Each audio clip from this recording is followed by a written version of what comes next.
तो भाई लोग इस वीकेंड होने वाला है UFC 315 और इसके मेन इवेंट में Belal Muhammad versus JDM Jack Della Maddalena ये दोनों फाइट करने वाला है UFC वेल्टरवेट चैंपियनशिप के लिए। और ये बहुत इंपॉर्टेंट फाइट है। पूरी MMA कम्युनिटी इस फाइट की तरफ इस समय देख रही है। क्यों? क्योंकि इससे सिर्फ ये डिसाइड नहीं होगा कि अपना अगला UFC वेल्टरवेट चैंपियन कौन होगा। अभी बिलाल मोहम्मद है, बट क्या JDM बन सकते हैं? इससे और सवाल भी आंसर हो रहे हैं। क्या इस्लाम मागचेव वेल्टरवेट में मूव करने वाले हैं? और ऐसे ये भी आंसर हो रहा है कि क्या सबसे एंटिसिपेटेड फाइट UFC की जो चलती हुई आ रही है, इलिया वर्सेस इस्लाम, इलिया टपोरिया वर्सेस इस्लाम मागचेव, वो होगी कि नहीं, वो इस फाइट पे डिपेंडेंट है। क्योंकि इस्लाम मागचेव बहुत टाइम से, जो अभी लाइट वेट चैंपियन है, तो बहुत टाइम से देख रहे हैं कि चलो यार वेल्टरवेट में जाऊंगा, थोड़ा फाइट करूंगा, लेकिन बिलाल मोहम्मद से उनकी दोस्ती है, तो वो उनसे फाइट नहीं करना चाह रहे हैं। तो अगर JDM जीते तो इस्लाम मागचेव वेल्टरवेट में जाएंगे और फिर इलिया अपना पता नहीं क्या क्या क्या क्या करेंगे। उनको इस्लाम वाली फाइट उसके बाद नहीं मिलने वाली है। बट ये सिचुएशन है इस समय। इस वीडियो में इस फाइट को मैं ब्रेक डाउन करूंगा। क्या मुझे लगता है कि क्या ऐसे इलिया वर्सेस इस्लाम वाली फाइट एक्चुअली होने वाली है, क्योंकि मतलब उसी मेन उसी सवाल का जवाब आप लोग देखने आ रहे हो। तो इस फाइट का मैं एक ब्रेक डाउन दूंगा कि मतलब दोनों के स्ट्रेंथ्स क्या है, वीकनेसेस क्या है, मुझे क्या लगता है कौन जीतेगा। और फिर मैं पूरे कार्ड का जो ब्रेक डाउन होगा वो मैं कल डालूंगा। बट उसके पहले अगर आपको UFC के राउंड ऐसे फन डिस्कशन देखना पसंद है हिंदी में, चैनल को सब्सक्राइब करो। बढ़ते वीडियो में पहले आते हैं। देखो यार, इसके पहले मतलब थोड़ा कुछ कॉन्टेक्स्ट जो था वो मैं अगर आपको बताऊं, बिलाल मोहम्मद को पहले शाफकात को फेस करना था। उनकी फाइट शेड्यूल भी हुई थी, बिलाल ने पुल आउट किया, फिर शाफकात और इयन गैरी हो गया। वो फाइट में शायद कुछ इंजरी हो गई शाफकात को, तो फिर शाफकात वैसे बिलाल बुक नहीं हो पाया, इसलिए JDM ने स्टेप इन किया है इस फाइट में। नंबर 5 रैंक हैं JDM इस समय। अब देखो, बिलाल मोहम्मद एक बहुत ही डोमिनेंट विन से आ रहे हैं लियोन एडवर्ड्स के ऊपर से, एंड JDM भी एक फिनिश विन से आ रहे हैं गिलबर्ट बर्न से। बट अब मैं स्टार्ट करना चाह रहा हूँ JDM के बारे में बात करने के, ठीक है। बहुत ही फन फाइटर है, best boxer in the welterweight division period. मतलब इनसे अच्छा बॉक्सर वेल्टरवेट डिवीजन में नहीं है। बहुत क्रिस्प, बहुत स्मूथ। इनके आप पहले की फाइट्स देखो, आपको मतलब मज़ा आ जाएगा देखने में यार। बहुत ही फ्लो करते हैं एकदम, जो कॉम्बिनेशन जो लैंड करते हैं, ऐसा नहीं कि बहुत पावर पंचर है वो।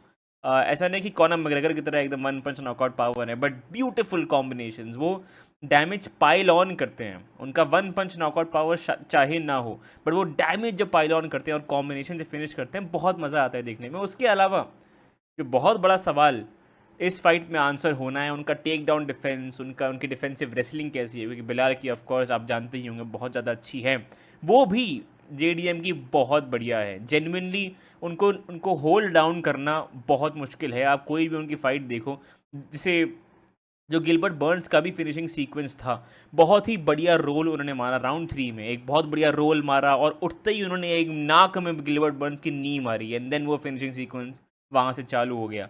तो वो अगर आप फिनिश जाके देखो तो आपको मतलब वो फाइट भी अगर आप जाके देखो तो आपको समझ में आएगा कि JDM को होल्ड डाउन करना कितना ज़्यादा मुश्किल है। तो क्या बिलाल मोहम्मद JDM को बहुत देर तक होल्ड करेंगे? I actually don't think so. मुझे लग रहा है JDM में, पता है, वो डॉग दिखता है, समझ रहे हो, डॉग है JDM में। मतलब उनको बहुत ही मतलब कभी गिव अप नहीं करते हैं, कॉन्स्टेंटली हमेशा फाइट में रहते हैं, हमेशा आपके मुंह में रहते हैं, हमेशा प्रेशर मार, काफ़ी प्रेशर करते हैं आपको फाइट में बेसिकली। मतलब आप बहुत ही सफोकेटिंग प्रेशर है उनका इन जनरल, ठीक है। तो ये सारे जो हैं ये JDM की बातें हैं। अब मैं अगर बात करूं उनके पिछले कुछ कुछ फाइट्स की, तो लास्ट 3 फाइट अगर देखें, केविन हॉलैंड के अगेंस्ट एक हुई थी, ये गिलबर्ट बर्न्स के अगेंस्ट एक हुई थी, और ये बैजल हफेज के अगेंस्ट शायद हुई थी, सॉरी नाम भूल गया मैं, बट हाँ, उनमें से 2 फाइट स्प्लिट डिसीजन थी। और गिलबर्ट बर्न्स वाले फर्स्ट दो राउंड वो हार चुके थे, ठीक है, एटलीस्ट ऑन द जजेस स्कोर कार्ड। अब ये इन फाइट्स में आप जो भी देखो, आप बोलोगे कि यार JDM ज़्यादा डैमेज लैंड कर रहे थे तो उनको वो राउंड्स मिलने चाहिए थे, और मैं आपसे अग्री करता, ठीक है। वो जो केविन हॉलैंड और बैजल हफेज वाली फाइट थी, मुझे नहीं लगता है वो स्प्लिट डिसीजन होनी चाहिए थी। मुझे लगता है वो क्लियर JDM विन होनी चाहिए थी। But at the end of the day जजेस कैसे स्कोर करेंगे आपको, वो मैटर करेगा। बैजल हफेज के अगेंस्ट टेक डाउन हो रहे थे, होल्ड हो रहे थे, इसलिए कुछ जजेस कंफ्यूज हो गए।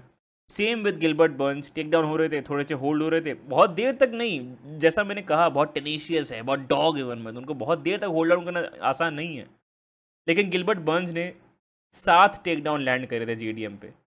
एंड मैं गिलबर्ट बर्न्स की फाइट हिस्ट्री देख रहा था, आई डोंट थिंक हिस्ट्री में उन्होंने किसी भी 7 टेक डाउन लैंड करे हैं। मतलब एटलीस्ट लास्ट 8-9 फाइट्स में एटलीस्ट, शायद मैंने गलत देखा हो, लेकिन आप भी अगर जाके देखो, 7 टेक डाउन उन्होंने किसी फाइटर पे लैंड नहीं करे। अब देखो, फाइटिंग कैंप्स अलग होते हैं, ट्रेनिंग अलग होती है, लेकिन अगर 7 टेक डाउन अगर कोई इंसान आप पे लैंड कर रहा है जो प्रॉपर रेसलर, मतलब डिसेंट ग्रैपलर है, ऐसा भी नहीं कि मतलब गिलबर्ट बर्न्स कोई खबीब नहीं है, ठीक है, जब मन मर्जी आपको टेक डाउन करेंगे, लेकिन जेडीएम अपने आप को बहुत ओपन छोड़ते हैं, ठीक है, एंड वो टेक डाउन होते रहते हैं लगातार।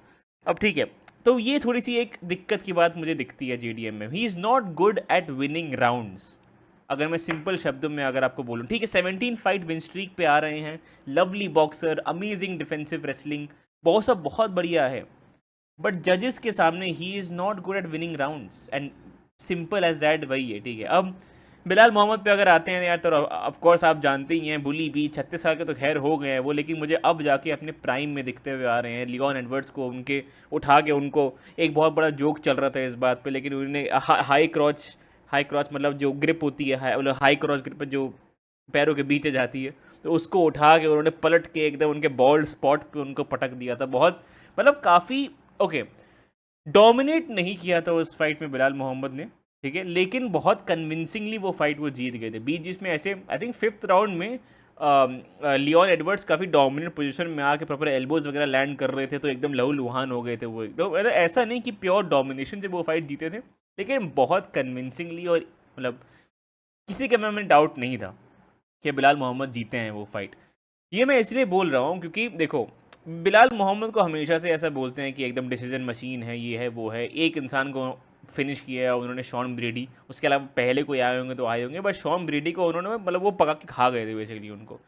इनसेन प्रेशर रहता है बिलाल मोहम्मद का कॉन्स्टेंट, या लियोन एडवर्ड्स वाली फाइट में भी ये दिख रहा था।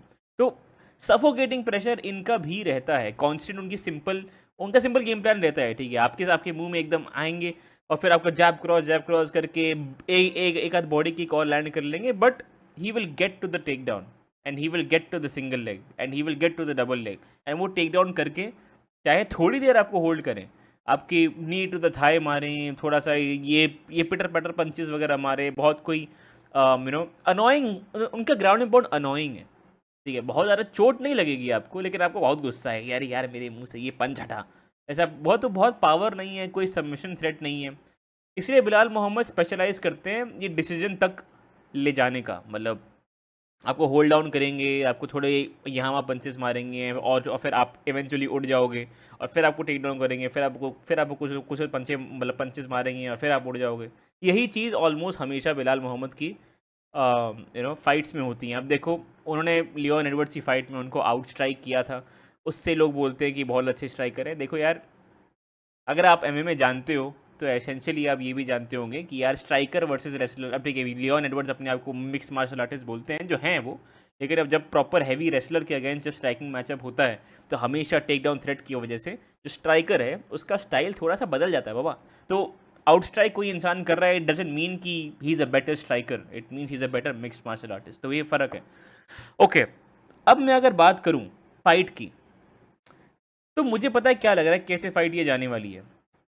जेडीएम का चांस है in the striking, of course big surprise, but उनका सिर्फ एक चांस है कि वो बिलाल मोहम्मद को फिनिश करें। बिलाल मोहम्मद एक बार फिनिश हुए हैं बहुत पहले विसेंटे लुके से, उसके बाद वो प्रॉपर उसके बाद एक और लॉस उनका आया था, बट उसके बाद से वो बढ़िया एक रन पे चले हैं। तो ऐसा तो है कि यार एक बार तो फिनिश अपनी हिस्ट्री में हुए हैं, बट वो हिस्ट्री थी मतलब ऐसे तो इस्लाम मागजेब भी एक बार फिनिश हुए हैं पहले, तो उनका फिनिश करना बिल्कुल आसान नहीं रहेगा। एंड जेडीएम का, जैसे मैंने कहा था, he is bad at winning rounds. वो बहुत ही बढ़िया, बहुत मज़ा आता है उनको देखने में, ही मतलब बहुत ही बढ़िया जॉब वो करते हैं to keep the fight standing. बहुत बढ़िया कॉम्बिनेशंस लैंड करते हैं, बहुत फ्लो करते हैं in the octagon, but he is still bad at winning rounds. वो टेक डाउन हो जाते हैं बार बार, एंड इस फाइट में भी वही होने वाला है, मुझे ऐसा लग रहा है। वो बिलाल मोहम्मद उनको टेक डाउन करने वाले हैं, ठीक है, वो स्टार्ट करेंगे एक बढ़िया स्ट्राइकिंग मैच से। ओके, सो एक और चीज़ मैं ये बोलूँगा, ये दोनों प्रेशर करते हैं अपने ओपोनेंट्स को, लेकिन अगर प्रेशर वर्सेस प्रेशर बैटल होगा इन दोनों के बीच में, आई थिंक बिलाल मोहम्मद वो जीतने वाले हैं, बिकॉज उनकी सिर्फ स्ट्राइकिंग नहीं, उनका एक टेक डाउन थ्रेट भी आएगा। एंड जेडीएम को हमने बहुत ज़्यादा बैकफुट पे सक्सेस लेते हुए नहीं देखा है अभी। और by back foot I mean backpedal करते हुए वो अगर पंचेस वगैरह लैंड करते, लाइक अगेन ऐसा मैं दोबारा एग्जांपल दूँ, लाइक कॉनर मैग्रेगर या कोई भी और ऐसा जो काउंटर पंच बहुत अच्छा करता हो, तो ऐसा बैक फुट पे आके वो बढ़िया ऐसा वो जो जो हुक मारने की होती है कैपेबिलिटी, वो जेडीएम उसमें स्पेशलाइज नहीं करते हैं।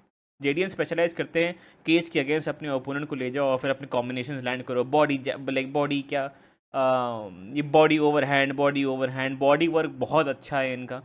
तो आई जस्ट फील लाइक पूरी फाइट में यही होने वाला है कि एकदम प्रेशर वर्सेस प्रेशर बैटल होने वाली है, जो बिलाल जीतने वाले हैं। बिलाल ज़्यादा प्रेशर कर पाएंगे जेडीएम को, और प्रेशर करते करते वो उनको टेक डाउन करेंगे, केज के अगेंस्ट वो होल्ड करेंगे, फिर जेडीएम जब तक उठेंगे, जब तक अपने कॉम्बिनेशन लैंड करना चालू करेंगे, तब तक या तो बिलाल मोहम्मद को दोबारा एक सिंगल लेग मार देंगे या तो राउंड एंड हो जाएगा। तो ऐसा नहीं है कि जेडीएम डैमेज लैंड नहीं करेंगे, जेडीएम बहुत डैमेज लैंड करने वाले हैं इस फाइट में। मोस्ट प्रोबेबली आप बिलाल मोहम्मद को लहूलुहान देखने वाले हो, बट हर राउंड में बिलाल मोहम्मद थोड़ा ज़्यादा करने वाले हैं।